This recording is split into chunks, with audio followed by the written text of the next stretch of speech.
हर मूछ भुजंग मणि और पद बिरता गात, अस्त्र शस्त्र और सुमधन कोई नहीं लगावे हाथ।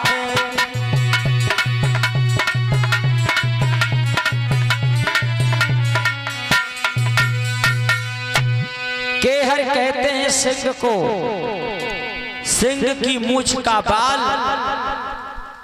और भुजंगी मणिधारी सर्प की कोई मणि और कंजूस का धन। जीते जी कोई असली छत्री का हथियार ले नहीं सकता और पतिव्रता नारी के अंग को छूना तो दूर रहा कोई देख नहीं सकता। मरने के बाद कुछ भी हो सकता है। लक्ष्मण जी की आंखों में मशाल जलने लगी और लक्ष्मण जी कहने लगे भैया आपकी आज्ञा हो तो मैं इस धनुष को तोड़ के दिखाऊं। गुरुजी कहने लगे ए लक्ष्मण, बड़ों के सामने कभी ज्यादा नहीं बोलते हैं। यहाँ पर एक शिक्षा की जरूरत आ जाती है, शिक्षा मिलती है। हमारे घर में कोई बड़े बूढ़े हों और किसी से कहीं बात कर रहे हों तो लड़के को चुपचाप खड़े होकर सुनना चाहिए, कभी अपने बुजुर्गों के सामने बात नहीं करनी चाहिए। गुरु वशिष्ठ जी ने कहा कि लक्ष्मण जी ज्यादा बात नहीं करते हैं, अभी तुम्हारा भैया यहाँ पर बैठा है, हम बैठे हैं, तो तुम्हें ज्यादा बोलने की कोई जरूरत नहीं है। आज गुरु वशिष्ठ कहने लगे लक्ष्मण तुम चुप बैठो। भगवान रामचंद्र जी खड़े हुए हैं और गुरु जी की चरण वंदना की है। गुरु जी आपकी आज्ञा हो जाए तो मैं क्षत्रियों की लाज बचा लूं। गुरु वशिष्ठ जी ने कहा बेटा, बड़े बड़े राजा महाराजा इस धनुष को तोड़ तोड़ के थक गए। राम कह रहे हैं थोड़ा व्यायाम ही हो जाएगा।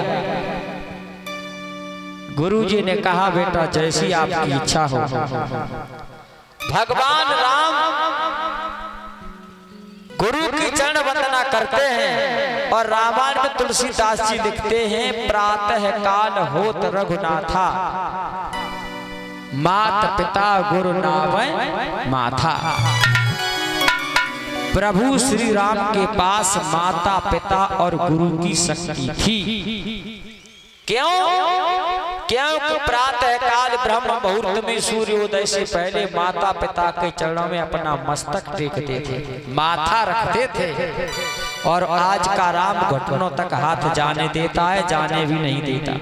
सीना से सीना मिला के राम राम करेगा ताऊ राम राम, घुटनों तक हाथ नहीं जाता, दूर से राम राम। तो बताइए आत्मा का कैसे आशीर्वाद मिल सकेगा? आत्मा का हृदय का आशीर्वाद लेना हमें नतमस्तक होना पड़ेगा, दंडवत प्रणाम करनी पड़ेगी, तब बड़े बूढ़े बुजुर्गों का आशीर्वाद मिलता है। और आज बड़े बूढ़े बुजुर्गों के लिए मथुरा वृंदावन में वृद्धाश्रम खुलवा दिए हैं। बड़े बूढ़े होते जाए और जाई बक्सी में डालते जाए। बड़े बूढ़ों को कोई सम्मान नहीं दे रहा है। ये हमारे समाज में बहुत बुरी बीमारी फैली है। राम ने अपने गुरु के चरणों में मस्तक टेका और राजा महाराजा चर्चा करने लगे कि देखो जी चली चिड़िया पहाड़ उठाई गई। चिड़िया पहाड़ उठाने के लिए चली। भक्तों, प्रभु श्री राम आगे बढ़े हैं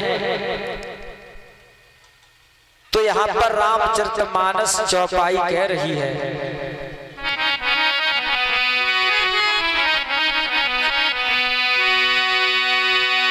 चाप चढ़ावत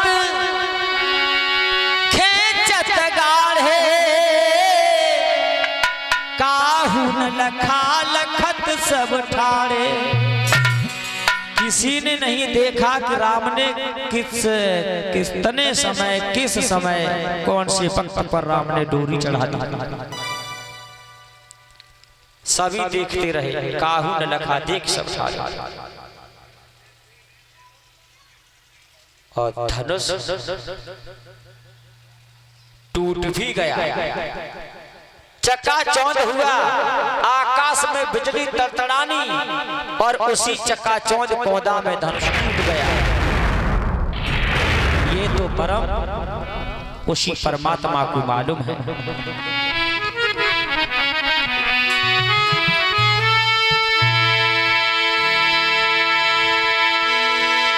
फिर पता नहीं कब उठा धनुष,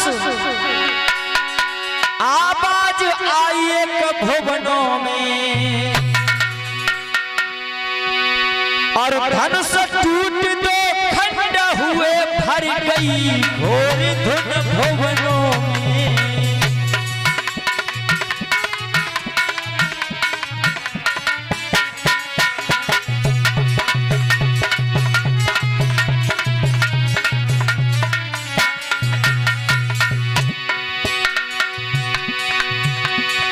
टूट धनुष दो टूट हुए, भर गई घोर धुन भुवनों में।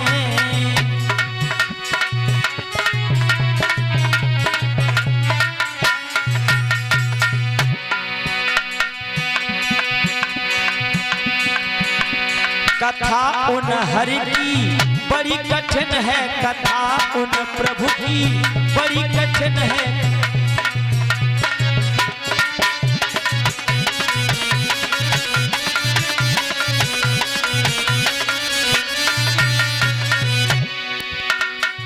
बड़ी कठिन है, बड़ी कठिन है कथा नटवर की, बड़ी कठिन है कथा उन हरि की बहुत कठिन है।